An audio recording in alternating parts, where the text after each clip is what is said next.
Assalamualaikum warahmatullahi wabarakatuh. Di sini kami akan mempresentasikan tugas ulangan akhir semester mata kuliah e-commerce business mengenai analisis SWOT. Kami beranggotakan 3 orang, yaitu yang pertama Iin Sumiati, Diana Rahmawati, dan Sabrina Habibah. Kami dari kelas MJ 507 Program Studi Manajemen, dan di sini kami mengambil analisis SWOT pada produk sari roti. Yang pertama yaitu sari roti merupakan produk yang dihasilkan oleh PT Nippon Indosari Tbk sebagai produk yang telah hadir di Indonesia sejak tahun 1995. Hal itu tentu tidak lepas dari adanya strategi pemasaran yang baik oleh pihak perusahaan. Berikut ini adalah analisis SWOT, yaitu yang pertama, strength, weakness, opportunities, dan threats pada produk sari roti. Yang pertama yaitu adalah strength, yaitu yang ke-1, jaringan distribusi yang luas. Produk ini didistribusikan ke berbagai wilayah, termasuk kota besar dan daerah terpencil. Yang kedua, yaitu produk mudah didapatkan. Produk ini tersedia di berbagai tempat, yaitu seperti minimarket, supermarket, toko roti, dan e-commerce. Yang ketiga, yaitu produk yang bervariasi dalam berkualitas tinggi. Menyediakan berbagai pilihan, ukuran rasa, jenis roti dengan standar kualitasnya. Yang keempat, ada inovasi produk yang terus-menerus. Secara berkala, menghadirkan varian baru atau memperbarui produk yang sudah ada agar tetap sesuai dengan tren dan kebutuhan pasarnya. Yang kelima, yaitu mendapatkan sertifikasi halal dan MUI terdaftar di BPOM. Produk ini telah melewati uji kelayakan, keamanan, dan sertifikasi halal. Yang keenam, yaitu reputasi yang baik di pasar roti Indonesia. Produk ini telah dikenal oleh banyak masyarakat dan dapat kepercayaan dari konsumen. Yang ketujuh yaitu kualitas bahan baku yang terjamin. Menggunakan bahan-bahan berkualitas tinggi untuk memastikan rasa yang enak, tekstur yang baik, dari keamanan bagi konsumen.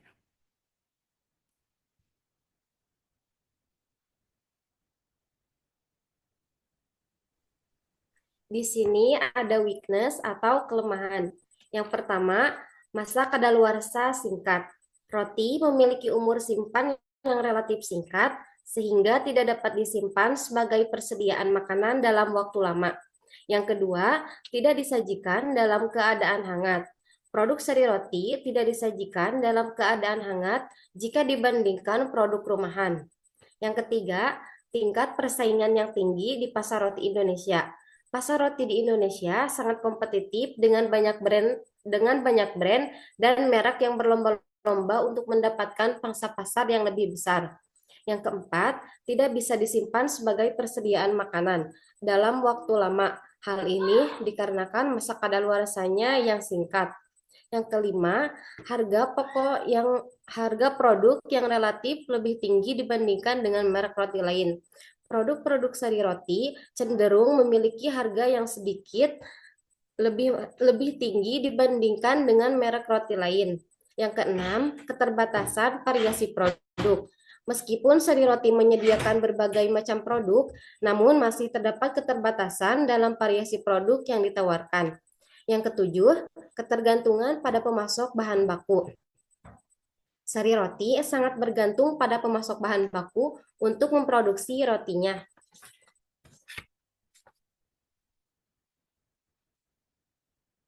Kemudian di sini ada opportunities atau peluang. Yang pertama, kompetitor dalam industri roti masih sedikit untuk skala produksi besar dengan fasilitas produksi berkualitas tinggi. Pasar roti di Indonesia masih didominasi oleh UKM, sehingga perusahaan besar dengan fasilitas produksi berkualitas tinggi memiliki peluang besar. Yang kedua, besarnya peluang bisnis makanan di Indonesia. Dengan permintaan produk roti yang terus meningkat, bisa menjadikan peluang bagi sari roti. Yang ketiga, banyaknya orang tua yang memilih roti sebagai bekal untuk anaknya di sekolah. Di era sekarang, banyak orang tua memilih roti sebagai bekal untuk anaknya di sekolah. Hal ini bisa dijadikan peluang karena anak sekolah menjadi konsumen terbesar produk roti. Yang keempat, perubahan gaya hidup konsumen. Perubahan gaya hidup konsumen yang memilih roti sebagai sarapan memberikan peluang untuk meningkatkan penjualan. Yang kelima, pertumbuhan pasar roti di Indonesia yang terus meningkat. Permintaan roti di Indonesia terus bertambah seiring dengan pertumbuhan penduduk dan perubahan gaya hidup konsumen. Yang keenam, potensi ekspansi ke pasar luar negeri. Sari roti memiliki potensi untuk memasuki pasar luar negeri dan mengekspansi bisnisnya ke negara-negara lain. Yang ketujuh, peluang untuk memperluas jaringan distribusi secara online. Dalam era digital dalam era digital saat ini, Sari Roti dapat memanfaatkan platform online untuk memperluas jaringan distribusinya dan meningkatkan cakupan pasar.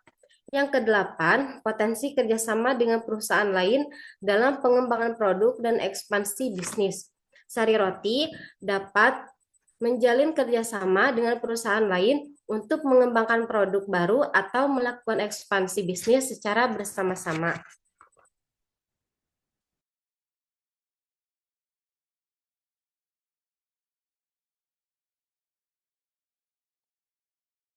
Selanjutnya ada treats.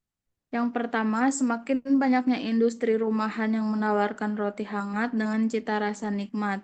Yang kedua, semakin banyak inovasi produk roti oleh kompetitor.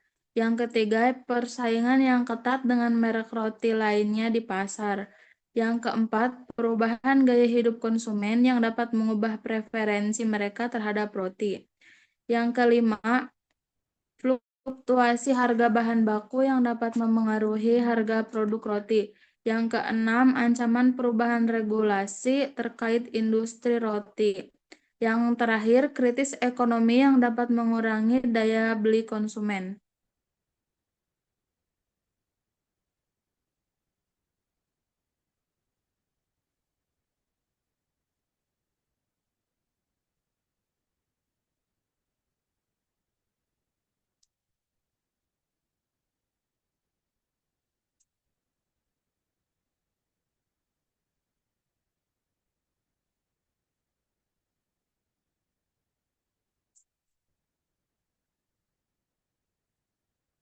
Kesimpulannya, sari roti memiliki posisi yang kuat di pasar roti Indonesia berkat reputasi yang baik, jaringan distribusi luas, dan kualitas produk yang terjaga.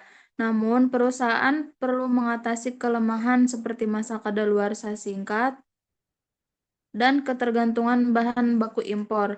Peluang besar ada pada pertumbuhan pasar roti, perubahan gaya hidup konsumen yang memilih roti sebagai sarapan, dan potensi ekspansi.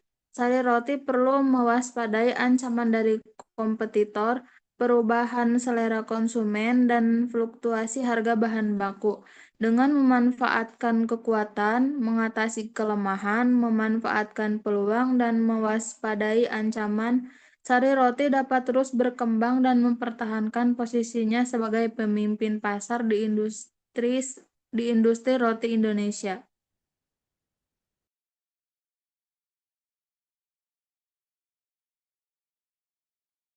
Kesimpulannya, penutupnya, mungkin itu saja yang dapat kami sampaikan. Mohon maaf apabila ada kesalahan. Semoga bermanfaat dan terima kasih. Terima kasih. Macam